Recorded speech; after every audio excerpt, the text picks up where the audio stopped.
Hello guys, magandang araw sa inyo. So nandito ulit ako dito sa Vermosa, dito sa Imus, Cavite. So for this video naman po, isa pang bike check episode. So ito yung Rigid MTB, no. So nakita natin na Mountain Peak Everest, pero kakaiba yung kulay. Mukhang limited edition, no. So ang may-ari naman ito ay si Kuya Idol Edgar Reyes from Bacoor, Cavite. Yan, so i-check natin itong kanyang poging Rigid MTB. Yan, so Kuya Edgar, no, before tayo mag-start, magtatanong muna po ako, no, regarding dun sa background ng MTB nyo. Kailan nyo po na ibuo ito? Actually, I started na buuin yan. Isa-isa binili ko yung part. Isa-isa lang talaga, totally. Una kong binili nga yung hub. Up. Tapos yung RD. Tapos sumunod na yung mga group set na SLX na ano. Tapos sinunod ko yung crown. Huling-huli kong binili dyan yung Frame. Of course, yung frame. So, Saka ito, yung pork. yung pork. So, kailan nyo po na buo ba? Yung total buo? Nabuo ko yan nung totally buo. Mga 2018 na. 2018, no? Oo. Matagal na pala to, no? Tagal na rin. Pero mukhang bago pa rin. Maingat lang talaga ako. Oo. Tsaka Kasi- may isang bike pa kasi ako dati na road bike. Dati kayo naka-road bike. Oo, nagre-racing ako nung araw eh. Dati kayong amateur po ba o professional? Amateur. Amateur din. Amateur lang. Parang executive din, eh, no? Executive division. Oh. Ano po ba yung mga sinalihan? Class A. Mga piyesta-piyesta lang, ganyan. Malamang kilala nyo si Kuya Dindo Kirimit.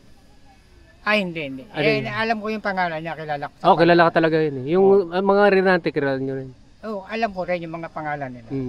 Pero saan po kayo kumakarera nun? Saan lugar? Mandaluyong. Sa may Mandaluyong. Mandaluyong, tapos pag may piyesta doon sa mga parting Cavite, sa bandang Ternate, minsan nasali ko. Tapos dyan dito sa may MOA, yung 2020.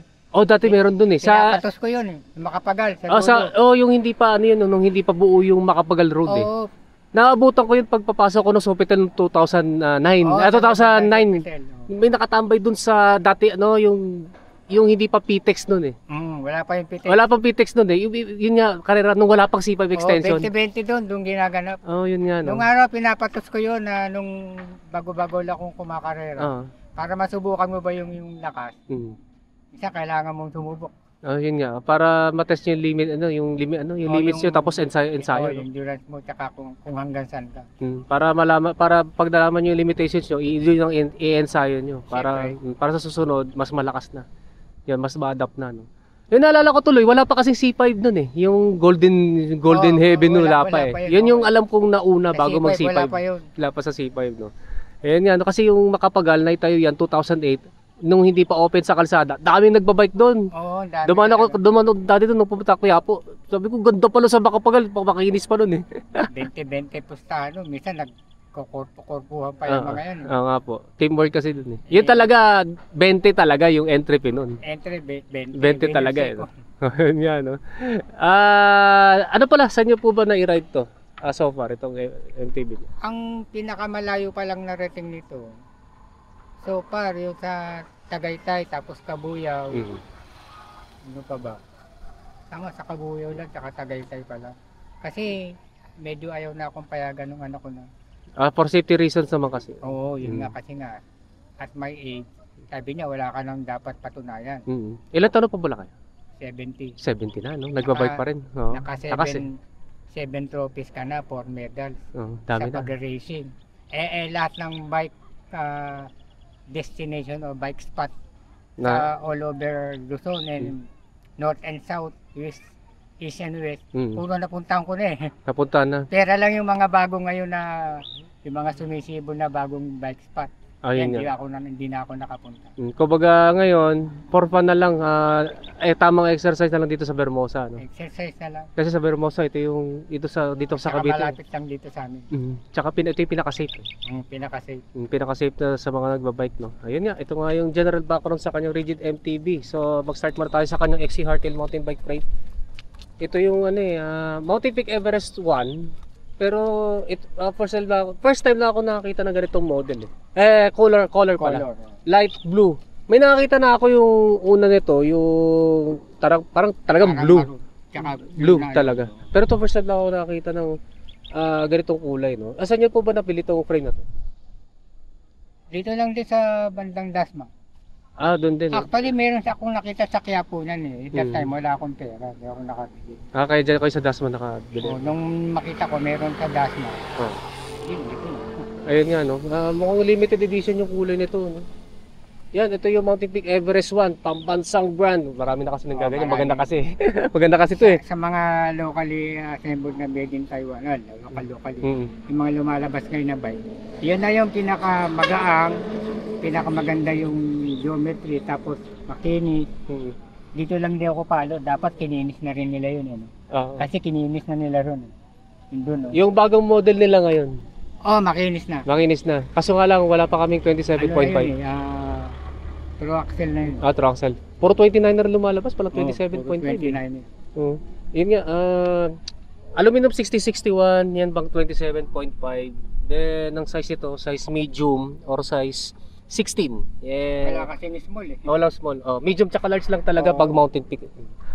Tapered yung head tube, full internal cable routing. Yan pang BSA threaded na bottom bracket shell. Pang 31.6 mm diameter na seat post. Quick release to? Oh, QR yan. Yung Everest, itong frame na to na Everest 1, naka-quick release. quick Kasi release yan. true axle eh. Yung, Yung true axle eh. Mga medyo bago-bago na yun. Pero ito, nung binili nyo, may conversion ba? Walang Wala conversion talaga. kit. Quick release lang talaga, no? Yun, first time na akong nakita na Mountain Peak Everest na quick release. Kasi yung Mountain Peak Everest 2, nung pandemic, convertible. Oh, may convertible. Both pwede QR at saka true axle. QR. Ito talaga pang quick release lang, no? Hanggang bago sa akin to, no? Then, yun nga, disc brake caliper mount naman yan ay post mount. So, next naman, sa gravel fork yan. Yan, paras kami. Puro rasa balugo. Nag-gravel fork.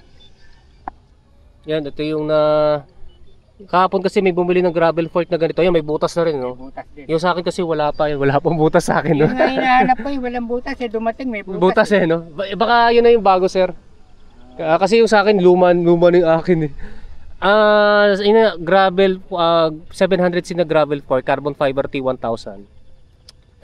Display ko sa screen yung crown length at saka yung blade length nito. Yung steerer tube na to, tapered po, no? Yan, quick release yung dropout. Then ang disc brake caliper mount naman yan is post mount. Standard tapered siya. Yun sa vlog ko ng MOB, bumili rin siya na nito.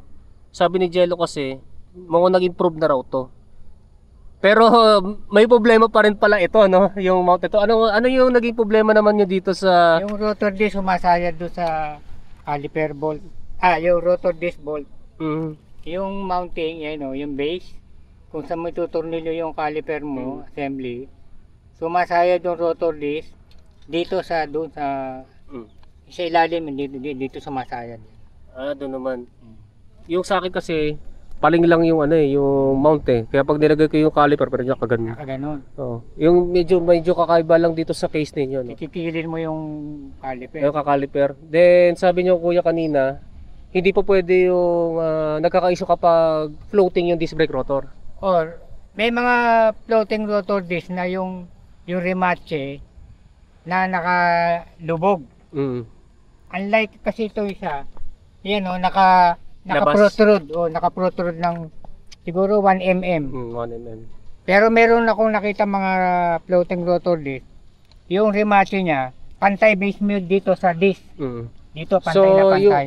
So nagka-issue kapag ang rotor mayroong litaw, no? Oo. May yung rivet siguro tinatawag yung nito, rivet. no? Yung rivet, no? Pag may litaw yan, katulad yan 1 mm yung nito eh. Sumasayad doon sa caliper. Doon sa may tornilyo ng caliper. Yung tornilyo caliper. Pero ito, kaya siya nagpalit ng fixed type na rotor. Kasi sa fixed type, walang walang mga rivets eh. Walang rivet yun. Yan, so ito, yan okay na. Palit naman doon, okay naman. Okay na. So ito yung naging issue naman ito. Ito kasi yung alam kong bagong model ng balugo na may dito, may butas. Yan ang nakita ko dun sa nagpabuo sa amin before kahapon sa bike Imus Cavite, no. Ayan, so ito yung kanyang gravel fork. Sa cockpit naman, ito kanyang NTB handlebar, Easton EC90. Carbon fiber po ito, no? Yes. Yan, Ito, palugo rin. Sorry, 1,000 din ito. T1000. Yan, 31.8 mm ang diameter, straight na may konting back sweep. Naalala nyo po ba yung lapad nito? Yung lapad? 680. Yan 680 no. Yan 680 mm itong kanyang NTB handlebar. Wide Tapos mga 7 degrees lang yung back sweep. Back ang tawag. Back sweep po. Oo, yun. Apo. Next naman sa 7 degrees. sa grips naman yan ano po ba CTT o MOB? Ito kasi original eh. Mm. Ito bagong bili ko lang kasi to. CTT po yan. Oo. Hindi yan ang original na cover nito. Yung pinagkabit ko na lang. Pero ito CTTO. Hindi, nalimutan ko yung marka. So unknown brand pala to no? Oo. Ito yung mga luma yung na kinabit Oo, dito. kinabit ko lang. Okay, yan. Ito yung kanyang grips, no? Makapit at saka, makapit nga, no? Medyo, naglulubog-lubog yung daliri ko. Oo. Tapos, ito maganda makapit. Yan naman, yan yung nagpapakapit dyan. Then, sa stem yun nga, balugo, pura rasa balugo na carbon fiber T1000 po, no? Double bolt na ito eh. Mm. Kaya pag inigpitan mo ganun. Dual bolt. Iba yung, dual yan. dual na yung pagkatornilyo nito, ano? Bago to. 90 mm po ba to o 80? 80 lang. 80 mm yung haba, negative 70. 70 degree angle. Yung kanyang tapered headset naman, mountain peak na Yan ang sukat. Standard tapered.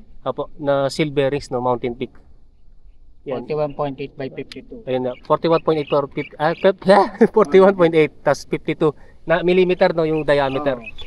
Yan sa seat clamp naman, Riot. Yan, Riot Riot, na aluminum, Allen type. Titanium yan. Titanium. Titanium itong Yung bolt, Yung bolt lang, naka-titanium bolt, no. Yan, titanium bolt, tapos aluminum alloy yung yan. mismo clamp. 70-75 na aluminum ito. Yan, then 34.9 mm ang diameter. 34.9. Yung seat post naman ni Kuya, FSA K-Force na carbon fiber, no. Ito titanium bolt. Titanium bolt, kaya palang ganang batch yun. Binote ko kanina, gan eh. Mamaya, sabihin ko yung timbang, no. Gano'n po kahaba yung seat post? 400? 350. 350 mm ang haba, 31.6 mm ang diameter. Zero setback na may dual bolt clamping system. Sa saddle naman yung Cocheblo na short saddle, mukhang power saddle to, no. Kaya may butas sa gitna, yan, malambot, tapos nagpe-flex. Tapos carbon railings. Railing, oh. So far, satisfied naman po ba kayo dito sa saddle? Okay, maingay lang pag nag-iingit-ingit. May nag-i-squeak ng konti, no. Nag-i-squeak. Yan, so ito yung feedback na dito, no. So proceed naman tayo sa drivetrain. Yan, naka 1x siya, naka 1x si Kuya, pero hindi pa siya nagpapalit ng chainring. 1x na raw ito. 1x na. Kinabit ko lang yun. Okay. 1x teka tawag nila dyan. 1 by teka. Kailan ko lang din kinabit yan kasi baka mapalaban doon sa super taas. Manual shifting na lang. Manual shifting na lang. No? Yan, 1x teka. Pero hindi ko pa nagagamit yun. Di pa, no? Hindi ko pa nagagamit. Yan, tawag nila dyan, 1x teka eh. Na drivetrain. Yan. Wala kayong makikita na front shifter, front derailleur, pero meron kayong makikita na extra chainring, no? Ito yung isa sa mga nakakabilib eh. Ito kasi old model to ng Shimano SLX na M7000. Pero mukhang brand new, no? At sabi nyo po 10 speed, no? 10 speed lang. 10 speed na no, kasi nung mabili ako na ganito, 11 speed, pero ang itsura ngayon, ang pangit na. Ang pangit na lang sa akin kasi nagcorrosion na. Nawala na yung decals eh. Pero yung sa inyo kuya, no, bago pa rin, no, alagang-alaga, no. Basta sabi nyo, pagka-ride ninyo, punas kagad, no. Punas na may basahan ako na may oil para ma-replenish yung para matanggal yung minsan hindi mo maiwasan. Sa nakakagasgas. Pero ang nakakabili, ilang taon na kasi itong model na to. Tagal na yan. Pero yung sa akin kasi, na fade na yung tapos parang may corrosion na nangyayari doon sa aluminum. Pero ito alagang-alaga. Kasi nga dahil sa pawis, no. Acidic kasi yung pawis eh. Doon na nagkaka-problema yung aluminum. Yan. Shimano SLX M7000 10 speed, no. Sa kanyang crank naman, yan, M7000 din ito, no. Na ilang BCT po ba to? 104? 96. 96 BCD. Pero symmetrical naman, no. Pang purpose build na purpose build na pang 2x. So 96 BCD sa isang chainring. 3x pala to. 3x dati yan. Po 3x. Purpose build pa na 3x. Bali ito yung sa external spider, ito sa Oo. internal. So dalawang mount to sa malaki sa dalawang chainrings, then 64 BCD para sa granny ring. 175 po ito, no? 170 lang. 170 mm ang crank arm. Nagpagkamalang kong M70-100. Kinis eh. Akala ko brand new. Next naman sa sa chainring naman, Buclos na 3060, 96 BCD rin. 1 by na rounded. Malamang ano po ito, no? Ito yung granny ng Shimano SLX. Yan yung pinaka-granny niya. Yan, kinabit niya muna dito, no? Kinabit ko lang para may panlaban just in case. Opo, yung pang secret weapon. Oo. Yan, so next naman, ito kanyang flat pedals, GUB GC071 na MTB. Yan, titanium din yun. Titanium din eh. No? Ito. Yan. Yan, ito nga, pag inikot ko lang, parang wala lang. Parang gun eh. 100 Magan yan. lang yan. 112 gram. 112 grams, no? Yan, so next naman sa chain naman ni Kuya, Shimano HG Ano yan? 71. 11 speed na pang road bike. Apo, HG71 na 01 pala na 11 speed. Oh. Tapos yung cassette sprocket mo kuya, nyo po kuya. SLX yan. Shimano SLX na 10 speed, no? 10 speed. 11. 1134. Ayan, 1134. Then yung RD naman ni Kuya, ilang speed po? XC. 10 speed din.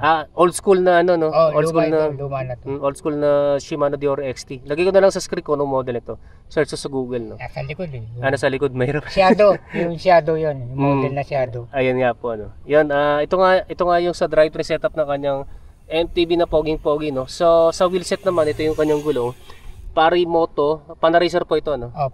Panaracer, Parimoto, 27.5 by 1.5. So, kung titignan natin, yan, medyo lowered nga kasi nga medyo maliit yung circumference ng gulong. Pero sabi niyo kuya, alam niyo na yung technique, no? Para hindi ma-pedal strike. Hindi ako nagpe-pedal. Maingat lang kasi, no? Kasi tinignan ko talaga medyo lowered na. Kahit ito yung yan lowered na. Pero di naman nagkakaroon ng pedal strike si kuya kasi may technique na. Medyo ano kasi to eh.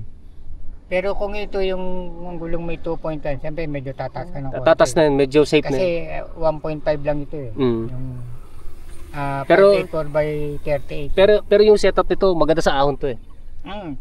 Maganda kasi to yung ganyang setup, no.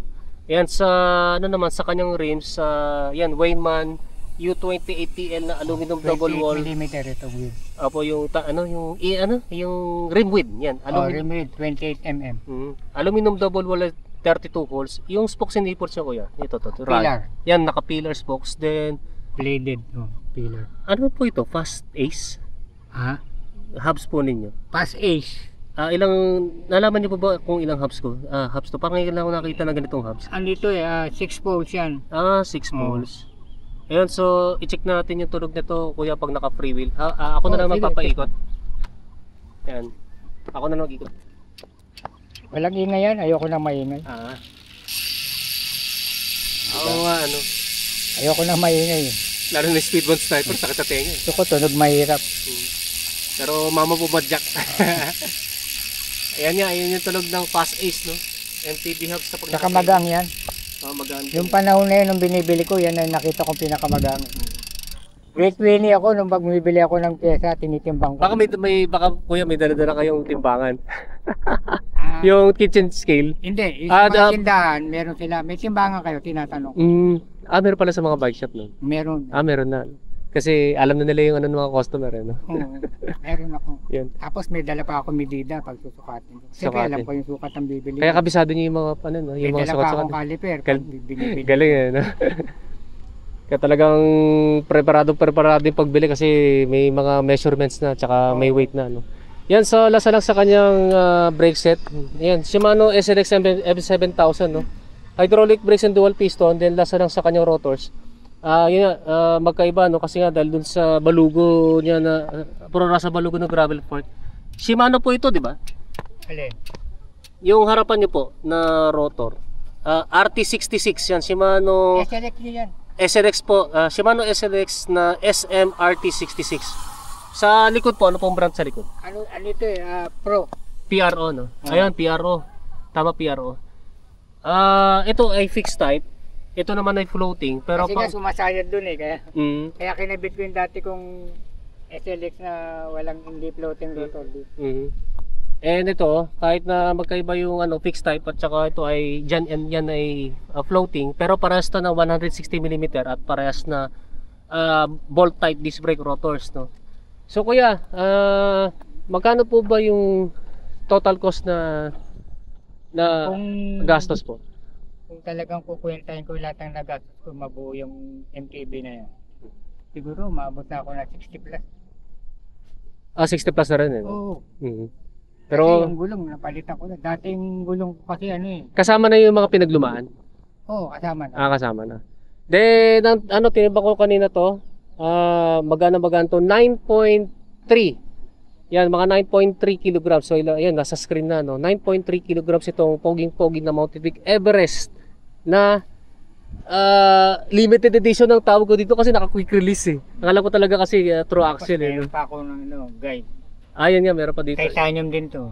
Para hindi ma-damage sa pag natumba. Oo. Hindi, minsan yung pagsandal. Kasi pag natumba na wala yan, madidisalign yung dropout, no?